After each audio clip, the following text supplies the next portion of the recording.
Shambhala at PortAventura is considered to be one of Europe's best roller coasters.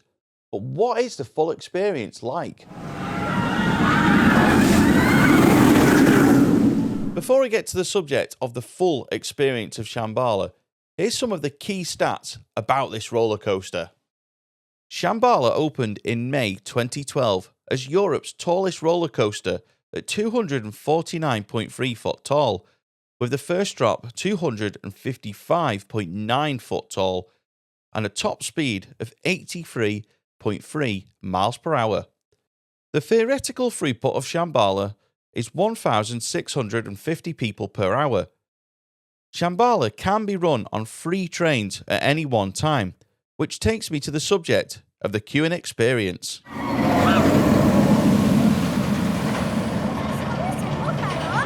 The queuing experience for Shambhala can be a very slow and frustrating experience, especially if you visit PortAventura at peak season. There is actually 4 queue lines for Shambhala.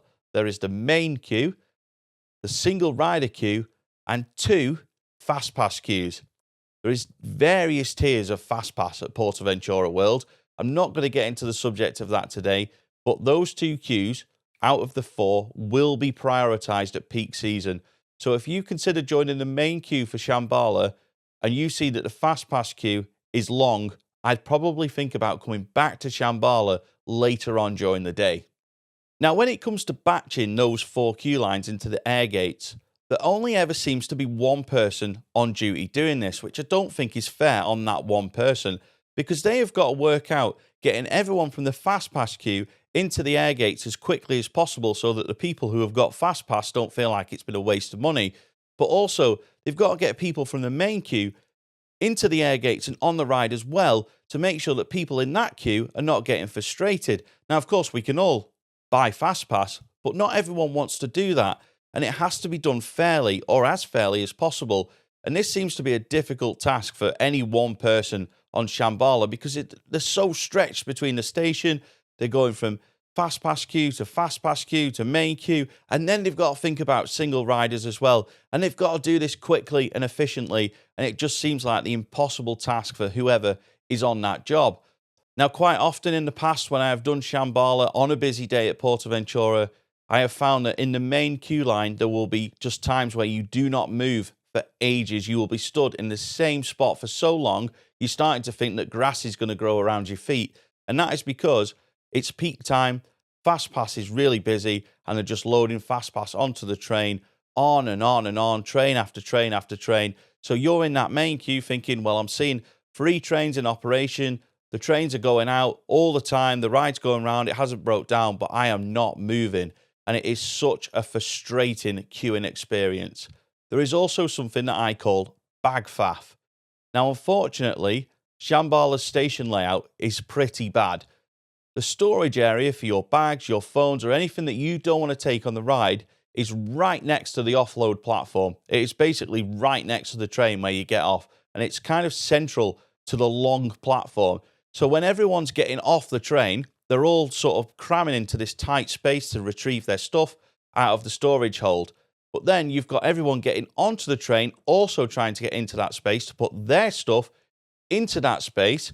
The problem is, when people are getting off the ride, their first thought is how good was the ride, and they're chatting with family, friends, whoever they're with about how good or how bad it was, whereas everyone trying to get on the train is like, can I put my stuff in the luggage hold, please?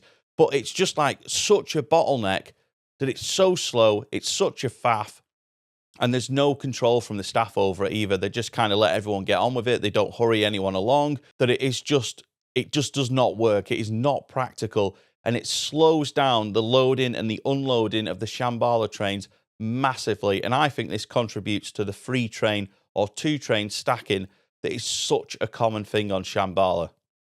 In my opinion, it may not be a popular opinion, but in my opinion, I would get rid of the storage area in the Shambhala station and put lockers by the main entrance of the ride, whether that's free lockers, paid lockers.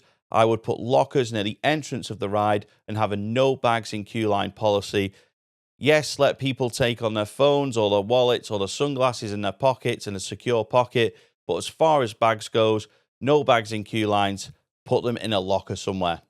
If this was the situation, I think it would speed up the queue line for everybody. It would speed up the process for the staff. It would stop people climbing over each other to either retrieve their stuff or put their stuff in a holding area in the station.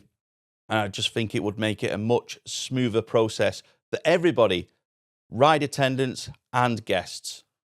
There is one more problem with the queuing experience for Shambhala too, and that is the seats.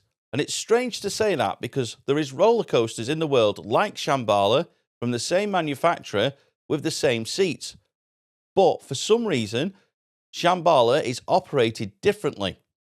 Shambhala is a hypercoaster built by a roller coaster manufacturer called B&M. They have built other roller coasters similar to Shambhala with similar seats, the same restraints, just in different seating formations. However, Shambhala is the only B&M hypercoaster that I've seen where the staff force the restraints down onto your thighs. It is not the same on any of the other B&M hypercoasters that I have been on. Riders have a clamshell restraint, which are comfortable unless slammed onto your legs. Unfortunately, like I say, they are slammed onto your legs on Shambhala. This creates problems with the loading of the train.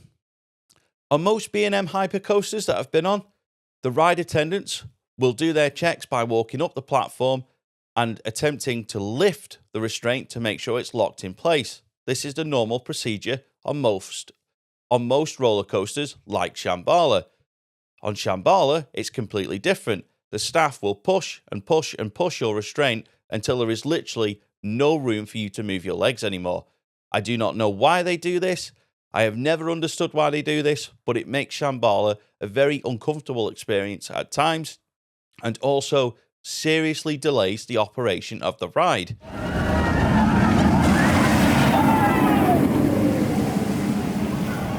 So, moving on from the queuing experience. Shambhala the ride. Very impressive from on-ride and off-ride. Let's talk about off-ride first though. Before it was there, when you walked into PortAventura Park, you could see Dragon Khan in the distance and it looked massive. Then they put Shambhala behind it and now it looks tiny. Shambhala looks absolutely massive from everywhere you are in PortAventura. Even in Ferrari land, you can see it and it still looks massive and it looks a lot taller than it actually is from many places throughout the resort. The first drop on Shambhala is incredible. It is one of the best first drops on any roller coaster in the world, without a doubt. If you are in the front row as you crest the top of the hill and you're looking down on that drop, even after you've done it many times, it looks massive and it is also quite scary.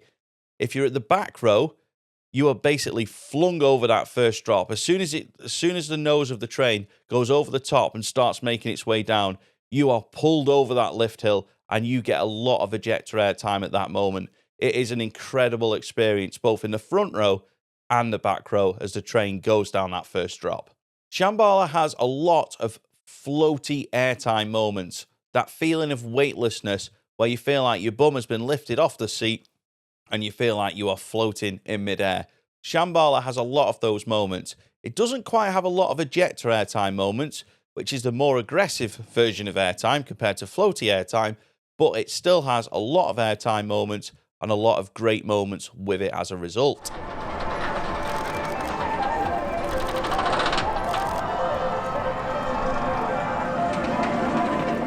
Even though it does have a lot of airtime moments and does have a fantastic first drop, it does lack in intensity and the ejector airtime moments compared to other hypercoasters out there. As a result of this, I'm going to give it a 7 out of 10 overall. It maybe would have got a little bit more if the queuing experience was better and if there was more ejector airtime moments. But for now, I am going to give Shambhala a 7 out of 10. So that's my opinion of Shambhala in terms of the queuing experience and the riding experience. But what do you think? What do you rank Shambhala out of 10? And do you think it's one of the best roller coasters in Europe? Please do let me know in the comments section below. Be very interested to see what everyone thinks about it. And I am replying to all comments on new videos. So please do comment and let's chat some more about Shambhala. If you have enjoyed this video here on Your Experience Guide, please do hit the like button. It's a little thumbs up below. Also, YouTube is doing this new thing called hype points. So if you have enjoyed this video, please do give me some hype points as well. And finally, please do subscribe to Your Experience Guide. In the lifetime of this channel, over 80% of viewers are not subscribed. So please do subscribe to Your Experience Guide if you do enjoy theme park content. Many thanks for watching, and I'll see you in the next video.